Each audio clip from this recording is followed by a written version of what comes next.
Deputetja e Partisë Demokratike Ina Zhupa është shprehur se ngjarjet kriminale janë bërë të vazhdueshme në Sarandë. Zhupa thot në reagimin e saj se që nga sezoni turistik dhe deri tani vijojnë ngjarjet kriminale që po rrezikojnë jetën e qytetarëve në Sarandë.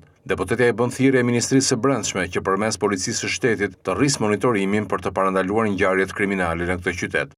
Ngjarjet e vazhdueshme kriminale janë bërë efem në qytetin e Sarandës, ku që nga sezoni turistik, por e tani në muajt e parë të vjeshtës, vazhdojnë me rëmbime, plagosje, vrasje, shpërthime, të cilat rrezikojnë jetën e banorëve të qytetit Sarandës.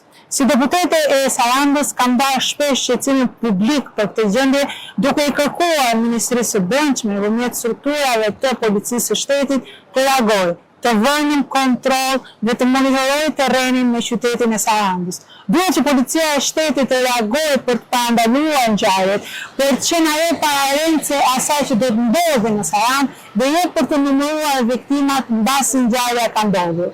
Shpërthimet e hapësirshme të ngjarjet që edhe qytetarët edhe banorët e Sarandës i dinë dhe i presin. Vetëm policia e shtetit nuk i di dhe nuk merr masa për të kapur autorët. Unë bëj thirrje si deputete e Sarandës të kthejmë syt nga ky qytet,